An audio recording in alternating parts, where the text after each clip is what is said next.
Today we're reacting to Bassem Yousef not being able to answer a simple question that quite frankly no one from the pro-Pali side can answer. Let's take a look. I don't want to have a big argument. I'm interested in your perspective, but I have to put the question to you that I think a lot of people would want the answer to, which is, if you were the Prime Minister of Israel on October 8th, what would you do? You see, that's again, you're resetting the clock. You are judging people what you do for their reaction. Yeah. Before October 7th, there is a total of 100,000 Palestinians. Why are you deflecting, Bassem? Answer the question. What's so hard to answer? And then injured. Agree. You cannot keep pushing people to the limit, and when they react violently, okay, what happened October 7th? No, let's accept your argument. What happened October 7th? Well, I'm going to ask you that in a second, but let's accept your argument. For the sake of argument, I'm not saying this is what I think, but for the sake of argument, let's say the October 7th was a perfectly justified uprising on the basis of all the terrible atrocities Israel has committed. Let's say we accept that, okay? You're the Prime Minister of Israel on the 8th of October. What would you do?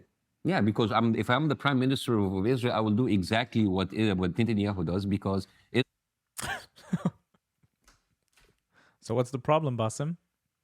Why are you going from podcast to podcast saying that Israel is doing something wrong when you just said you would have done exactly the same thing? I don't think any other leader would have done the same thing. I don't think Bibi's any special. Even if we would have a left-wing government in Israel, they would have done the same thing. Because this is about survival. It's not about politics. Israel have been doing more stuff than this and was getting away with it, was getting away with murder. But that's what you would do, right? Israel just killed 7 international workers from the UN. And you know what they... Watch how Bassem is now deflecting and trying to change the point that the other guy was trying to make it seem like, to turn it more into an emotional argument rather than a logical argument. He's not going to answer the question. What is he going to do as the Prime Minister? If he was the Prime Minister on October 8th, he's not going to be able to answer. Because if he does, it's going to make him look really, really bad. Because he would have done exactly the same thing. Oh, sorry, you know what? It's war. I mean, mistakes happen. We're sorry, guys. Up yours. Do you not think that's true, though? Of course not, because there is a history of Israel killing international workers and UN with absolutely no consequence. Maybe because the international workers and people from the UN, especially people from the UNRWA organization, were found to be affiliated to organizations like Hamas. Maybe because they're intertwined, so it's very easy to confuse the two. Maybe that's why. But Bassem is completely wrong here, because mistakes do happen in war. And nobody can give me a single war in history where mistakes don't happen, where civilians don't die. Nobody. If Israel today stopped the Gaza war, you know what will happen? Israel will be applauded. Thank you so much for just killing 30,000 people. We're so happy that you just killed those amount of people. And there will be no consequences for the murders and the war crimes that Israel have been doing for 6 months. It's crazy. You think, like, you're asking... The war has now been on pause for a few months, and Israel is not praised, like Bassem is saying, because Israel is going to be hated no matter what happens. Israel was hated before October 7th. Israel is going to be hated after October 7th. So even if we stop the war, the Muslims around the world, Islam around the world is going to praise Hamas, it's going to praise the resistance, it's going to praise the freedom fighters. It doesn't matter, Bassem. It doesn't matter that we stopped the war. And out of the 30,000, right now it's 45, you always forget to mention the combatants. You always do. You always forget to mention the people that died of natural causes, like cancer or old age. A recent research showed that 5,000 people who died from natural causes were just added to the list of war casualties by Israel. Why? Why are they counted towards the number? To inflate it, to get you emotional, to make the number sound super luxurious and crazy, so it's impossible to comprehend. That's why. What should I do? If I'm the Prime Minister of Israel like Netanyahu, I'm a killer. I'm a mass murderer. I've been killing Palestinians all my life, and I've absolutely had no pushback. So I will kill. I will do exactly what Israel does. Notice how a lot of the people from the pro-Pali side call it being murdered, when the definition of murder has a lot to do with intent. Let's pretend I'm driving a car, and by accident, I don't see it's too dark. I run over 3 people. I don't see them. Right away, I step out of the car, trying to make sure they're okay, but I kill them by accident. And then another scenario where I drive the car, and I see a guy that I know that I've hated and despised. He has all this success in the world, and I decided to just end his life. So I drive the car, and I ram into him for one purpose: to kill him, to make his success stop. Which one is going to get more jail time? The guy who accidentally hit the 3 people, or the guy who intentionally hit that one guy for his success, for being jealous? I'm sure you know the answer. One has intent, one doesn't. Just like what Israel's doing in Gaza, there's no intent to kill innocent civilians, but innocent civilians end up dying because it is war. Netanyahu, I mean, if you were the prime minister... If I was, I wouldn't have done the stuff that would have led to October 7th. Fine, but that's not really where we are. That's not the reality of the situation. No, the reality of the situation that you want to corner people on October 7th and you forget what happens before. Bassem, I'm not trying to corner anyone. I'm saying... You just asked me if I was the prime minister of Israel. Yes. If I was Netanyahu, no, I would do that. If I was Bassem, I wouldn't have done the stuff that Netanyahu has done that would lead to October 7th. But what I'm trying to get at with you is, you see, we're getting stuck. Well, if Bassem would have been the prime minister of Israel, then Israel would not have been a Jewish state, because a majority Arabs would vote Bassem to be the prime minister, and it wouldn't have been a Jewish state. Therefore, there would be no reason to fight the Arab state, because it's now an Arab state, because Bassem is the prime minister. But saying I would not have done the things leading up to October 7th, that's complete BS. So what would you do after the Second Intifada? After countless bombings, countless explosions, stabbing attacks, all these things, what would you have done? What would you have done after the First Intifada? He won't be able to answer, because these things have nothing to do with Israel. These are ideological hatred that's being passed down for generations to these people. It has nothing to do with Israel. It has to do with religion. In that same dynamic that people often have when they're having this discussion, where the pro-Israel people have their points and the pro-Palestine people have their points. Who's doing the killing, Habibi? Who's doing the killing? Well, who's doing the killing? Who's stealing the land? Who's pushing people out of their homes on every single day? Who's putting another human beings in a concentration camp conditions and bombing the shit out of them for 50 years? And then you come and talk to me about October 7th. I'm just putting a very simple point to you. Bassem the deflector. Who's putting them? Hamas is putting them in that position. Who's putting them in that position? The PA is putting them in that position. Because if Hamas would not have invaded Israel, not a single person would have had to be evacuated from their homes.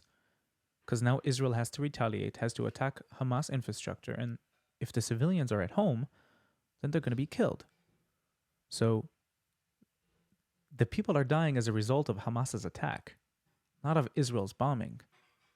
Because if Israel would not have had anything to oppose or anything to retaliate against, not a single person would have had to be unalived or displaced. I mean, it's that simple.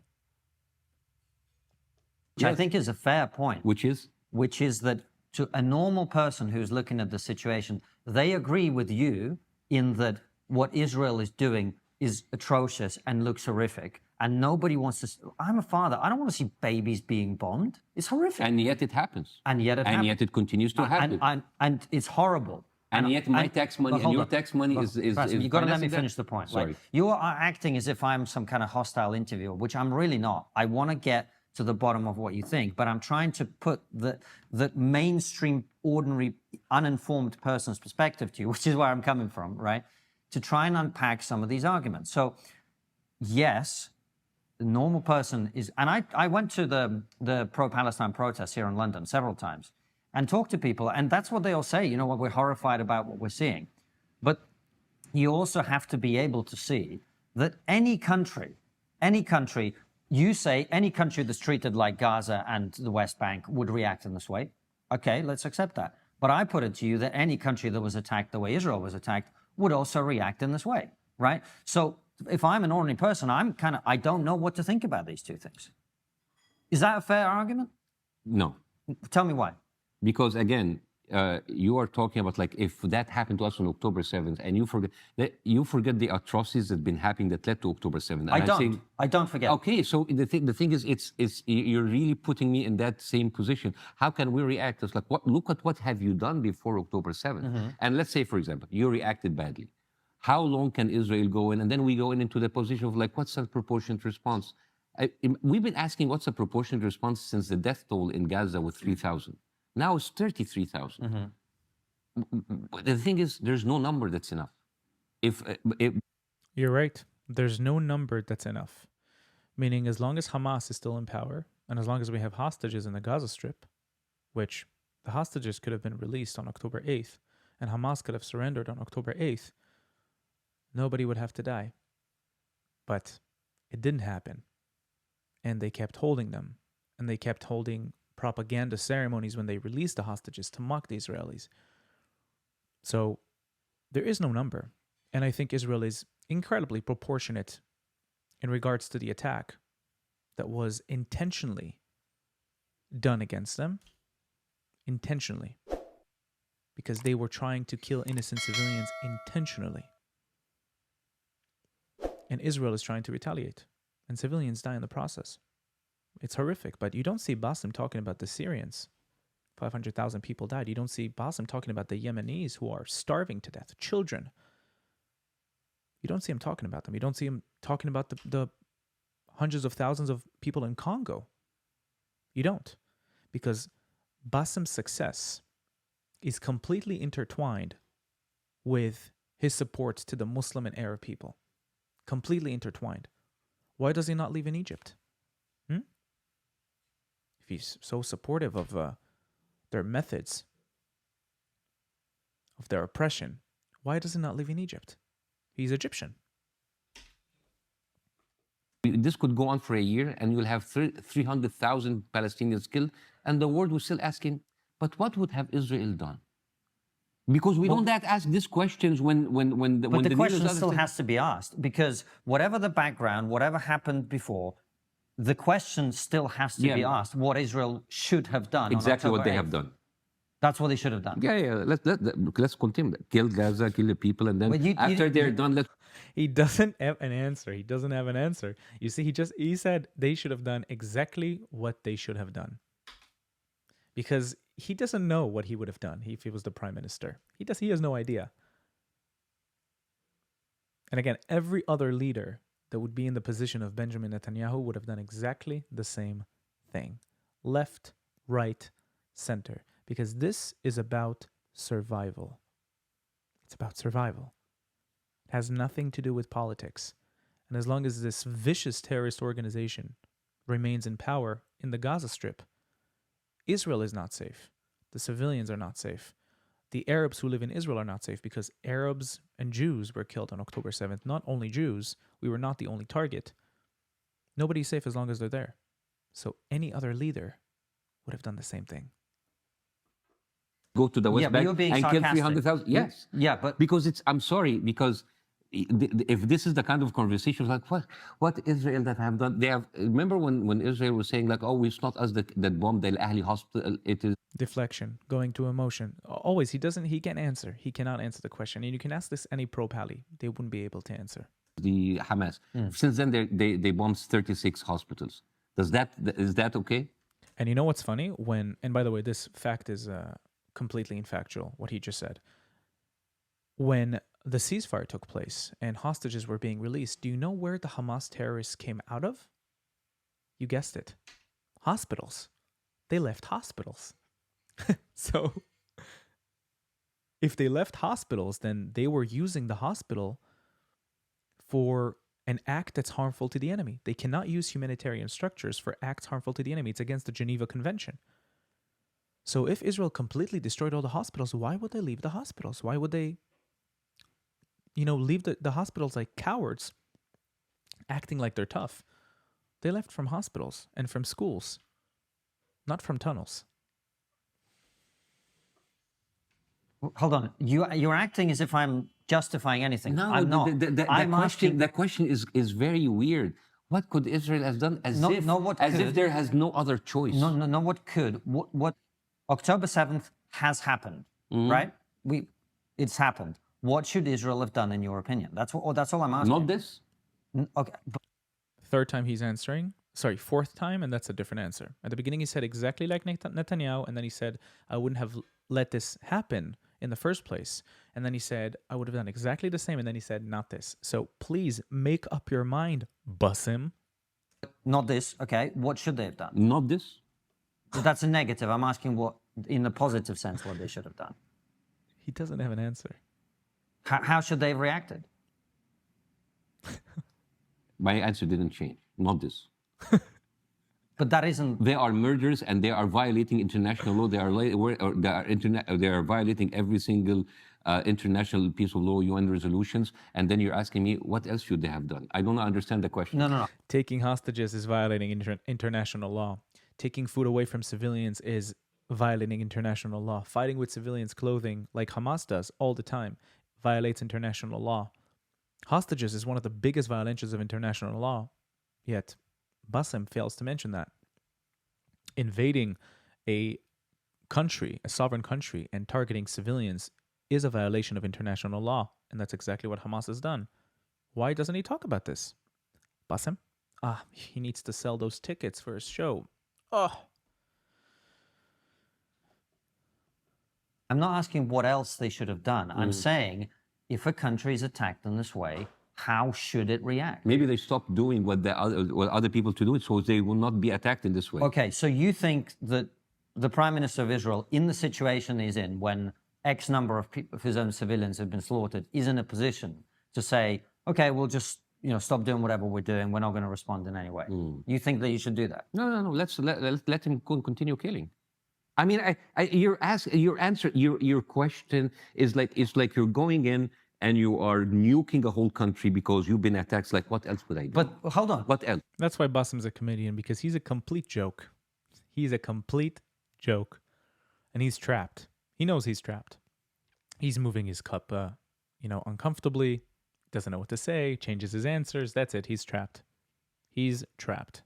But this is, I mean, look at history. Like, would you say that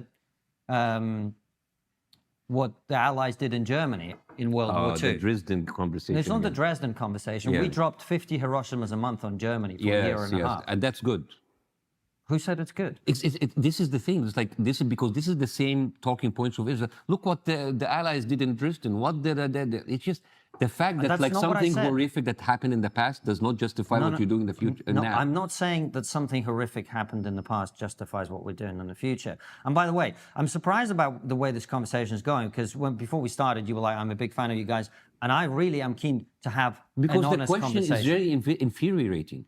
The question when you ask people, if you're in Israel position, what you should have done. Yeah. Again, you are asking me to quantify the reaction of the atrocity that's been happening all through. And what else did you... No. Like, if your only choice is killing children and killing unarmed civilians, and this is... Show me one war where 80% of a place were destroyed, 50% of the victims were children, and 100% of the population were displaced, and then you tell me you don't have any other choice? Syria. Gave you one. Syria. The majority of the deaths were children. Syria. There you go. Look it up. I didn't say any of those things. All I'm saying to you is there is a reality of where we are, right? And whether you like it or not, or whether I like it or not, I don't like it, you don't like it, right? But it's not going to get solved by pretending that Israel is in a position. And how could it be solved? I have no idea. That's why I'm asking you. Okay, good. But you say not like this, and you don't give a positive. Well, I have vision. no idea either. But what is happening? Israel is Okay. a rogue. Well, that's a fair answer. Israel is a answer. rogue. And it's over. Bassem is a very, very manipulative person. See how he chose to speak at the end about the children? He wanted to talk about the emotional aspect. Because that's the whole pro-Pali tactic. To always resort to emotion. Mehdi Hassan does the same thing, the debater. He does the same thing. He always goes to, but what about this? And what about the children? And what about the international aid workers that were killed in the war? It's a war, guys. People die in wars. Don't try to make Israel any other different than any other country fighting a war. that, by the way, Israel did not start. And Bassem here deflects like crazy. It's amazing to see. It's amazing to watch. I'm glad this video's out. Beautiful interview, beautiful questions asked by the interviewer, and hopefully we can have more reactions to stuff like this. And yeah, thank you so much for watching this video, guys. Don't forget to like, comment, and subscribe. And if you want to be a Patreon, you can go to the link below or to my channel, and of course, become a Patreon and support me financially. Until next time, thank you so much.